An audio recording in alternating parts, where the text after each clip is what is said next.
સ્થાનિક સ્વરાજ્યની ચૂંટણીના પડઘમ વાગી ચૂક્યા છે। ઉમેદવારો એક બાદ એક ઉમેદવારી ફોર્મ ભરી રહ્યા છે। વોર્ડ નંબર 14ના કોંગ્રેસના ઉમેદવારો પણ ઉમેદવારી ફોર્મ ભરવા માટે રેલી સ્વરૂપે નીકળ્યા હતા અને મોટી સંખ્યામાં તેમના સમર્થકો અને ટેકેદારો પણ જોડાયા હતા। વોર્ડ નંબર 14ના કોંગ્રેસના ઉમેદવારની વાત કરીએ તો મધુભાઈ શ્રીવાસ્તવની દીકરી દીપા શ્રીવાસ્તવ, તેની સાથે हेमांगिनी कोलेकर, तीर्थ ब्रह्मभट्ट અને મોહમ્મદ જાવેદ, જેને કોંગ્રેસ દ્વારા વોર્ડ નંબર 14માંથી ટિકિટ આપવામાં આવી છે અને તેઓ આ ચૂંટણી લડવાના છે। ફોર્મ ભરવાની જે પ્રક્રિયા છે તે આજે અંતિમ દિવસ હોય એટલે ઉમેદવારી ફોર્મ ભરવા માટે તેઓ પણ ભવ્ય રેલી સ્વરૂપે નીકળ્યા હતા।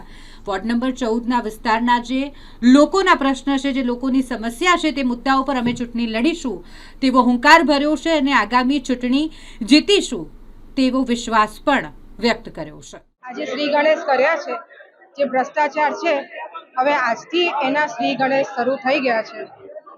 આપ લોકોને મીડિયાના માધ્યમ દ્વારા આપણી નાગરિકને વિનંતી કરું છું, એક દિવસની રજાને આપણા વોર્ડ નંબર 14 થોડી પહેરણી કરો।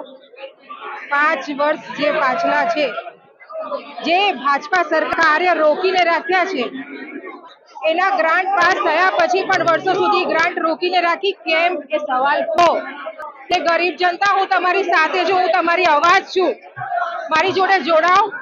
આ પ્રચાર વિરુદ્ધ આજથી આપણે શ્રી ગણેશ કર્યા છે। અમે લોકોએ વોર્ડ નંબર 14માંથી ઉમેદવારી નોંધાવી છું।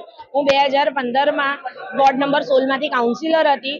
2020માં થોડા મતથી હું હારી ગઈ હતી। હવે 2026માં ફરીથી હું વોર્ડ નંબર 14માં ઉમેદવારી નોંધાઈ છે અને અમારો ભવ્ય વિજય થશે।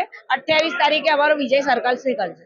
આજ રોજ વોર્ડ નંબર 14માં અમારા ચારે કેન્ડિડેટ જ્યારે ઉમેદવારી નોંધાવવામાં આવી, હું પોતે તીર્થ બ્રહ્મભટ્ટ, જે મને કોંગ્રેસ પક્ષે માત્ર 33 વર્ષ વયે ટિકિટ આપી, એ બદલ કોંગ્રેસ પક્ષમાં આભારી છું। મારી સાથે બીજા દીપાબેન શ્રીવાસ્તવ, હેમાંગીનીબેન કોલેકર અને જહાજભાઈ ધુપોલાલ, આજે ચારે ચાર ઉમેદવારોએ ઉમેદવારી નોંધાવી છે। આવનાર દિવસોમાં જે વોર્ડ નંબર 14માં ભાજપે ગાંડો વિકાસ કર્યો હતો, અમે વિકાસને ડાયો કરીશું અને વિકાસને પાછો સુધારીશું અને જે કાળોદરા હતું, મચ્છર નગરી હતું, એમાંથી વડોદરાની જનતાને મુક્તિ અપાવીશું અને વોર્ડ નંબર 14ની જનતાને મુક્તિ અપાવીશું। વોર્ડ નંબર 14માં સૌથી વધારે A ગ્રેડનો વેરો લેવામાં આવે છે, એ વેરામાંથી પણ અમે જનતાને મુક્તિ અપાવીશું અને 100% અમને વિશ્વાસ છે કે પ્રજા અમારી સાથે છે। તીર્થ બ્રહ્મભટ્ટ।